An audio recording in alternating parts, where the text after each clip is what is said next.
तो आप सभी को फिर से स्वागत है इस क्लास में।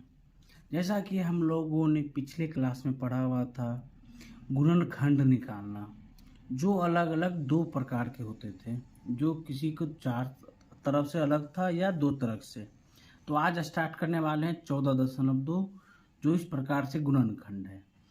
तो इन गुणनखंड को बनाने से पहले हम कुछ महत्वपूर्ण तथ्यों को जानेंगे और समझने की कोशिश करेंगे कि किस प्रकार से इन गुणनखंडों को हम गुणनखंड की विधि से अलग कर सकते हैं।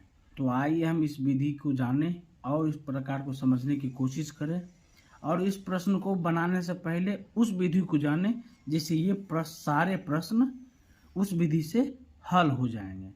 तो चलिए हम चलते हैं प्रश्न की नई विधि की ओर, गुणनखंड बनाने के नए तरीके पर।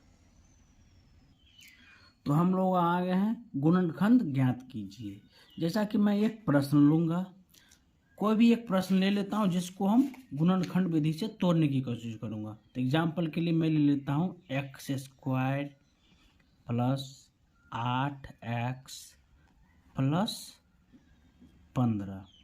ये आप देख पा रहे हैं, ये प्रश्न जो है ये पहला क्या हो गया, आपका पहली संख्या हो गया। क्या ये आपका पहली संख्या, ये आपका क्या हो गया दूसरी संख्या, ये आपका क्या हो गया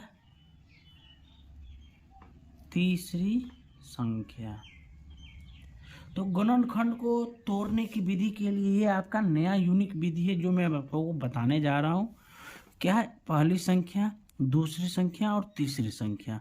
इन गुणनखंड तोड़ने के लिए सबसे आसान तरीका क्या है, पहली संख्या गुने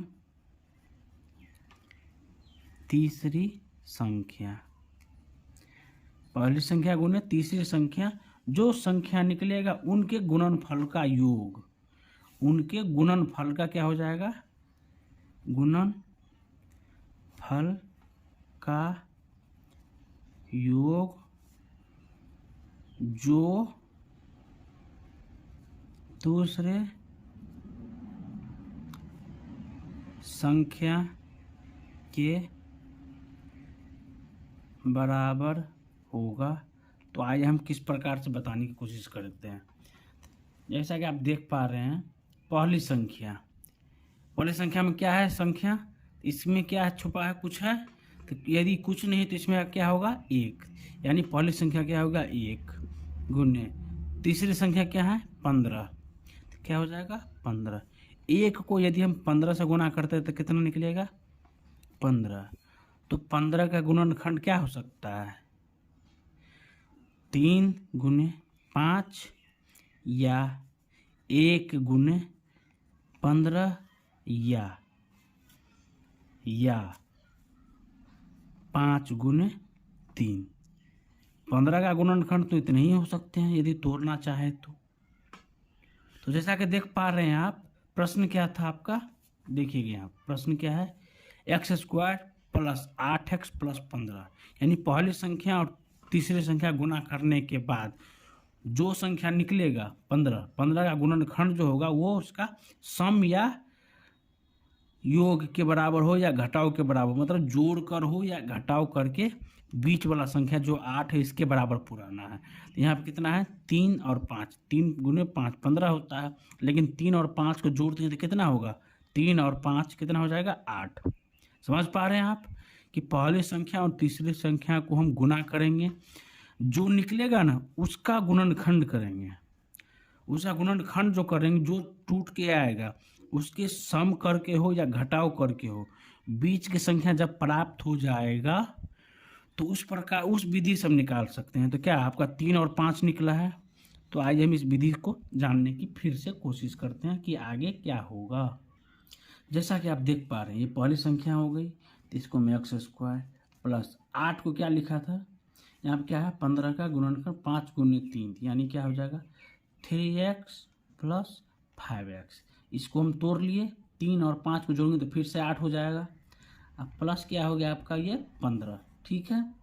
आप देखिए ये क्या है, 1 2 3 4 पुराने विधि की तरह, जैसा कि मैंने 14.1 में बताया था। तो ये 2 को अलग कर लेंगे, ये 2 को अलग कर लेंगे। इन दोनों में क्या कॉमन है, x कॉमन है तो x ले लेंगे। ये 2x में से एक x चला गया तो x एगो x प्लस x कॉमन आ गया तो कितना बचा 3। ठीक है, ये प्लस तो प्लस। इन दोनों में क्या कॉमन है, तो 5 कॉमन है तो ले लेंगे 5। क्या बचा x प्लस 5, इसमें से निकल गया तो कितना बचा 3। तभी तो 5 से 15 होगा। तो ये देखो x और प्लस 5 क्या हो जाएगा, x प्लस 5 और ये क्या हो जाएगा x प्लस 3।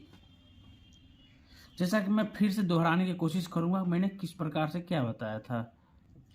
गुणनखंड ज्ञात करने के लिए जो सवाल दिए होंगे ये क्या है, 1 2 3 3 ही है। हमें क्या चाहिए कॉमन के लिए 4 चाहिए। तो 4 करने के लिए इसके लिए क्या था, पहला विधि पहली संख्या दूसरी संख्या तीसरी संख्या जो है, तो पहली संख्या को तीसरी संख्या के साथ गुणा करेंगे। जो संख्या जो प्राप्त होगा उसका गुणनखंड निकालेंगे। जैसा कि मैंने यहाँ पर किया है, 1 गुने 15 यानी 15 निकला इसका संख्या। इसका गुणनखंड यदि करते हैं तो कितना निकला 15 का, 3 गुने 5 या 1 गुने 15 या 5 गुने 3। तो इसको भी ऐसा करें या इसको भी ऐसा करें तो 5 और 3 को जोड़ेंगे तो 8 होगा, या 3 और 5 को जोड़ेंगे तो 8 होगा। लेकिन इसमें देखिएगा 15 में 1 जोड़ते हैं तो 16 हो जाता है, या 15 में 1 घटाते हैं तो क्या हो जाएगा 14। मेरे 8 के बराबर यहाँ पर नहीं हो पा रहा है, मतलब जोड़ कर हो या घटाव कर हो, उस प्रकार से हमें ज्ञात करना है। यहाँ पर क्या है कि उस प्रकार से हमें क्या प्राप्त हो गया, x² plus 3x plus 8x, मतलब इन दोनों के योग भी हो जाए और इन दोनों के गुणनफल के बराबर भी हो। जैसे 5 दिया 15, 5 गुने 15 गुने हो कि 1 हो गया। अब इन दोनों को क्या करेंगे, अब 4 हो गया तब अलग अलग कर लेंगे, दोनों में से कॉमन ले लेंगे। इस प्रकार से ये प्रश्न आपके हल होंगे। जैसा कि आप इस वीडियो में समझ पा रहे हैं, तो अब हम स्टार्ट कर सकते हैं 14.2 के प्रश्न। तो आज का वीडियो इस क्लास के लिए इतना ही। नेक्स्ट वीडियो में हम आपको स्टार्ट करेंगे और बताएंगे 14.2 के बारे में पूरे डिटेल से। तो आज की वीडियो के लिए बहुत बहुत धन्यवाद। तो देखते रहिए इस वीडियो को, और आज के लिए इतना ही।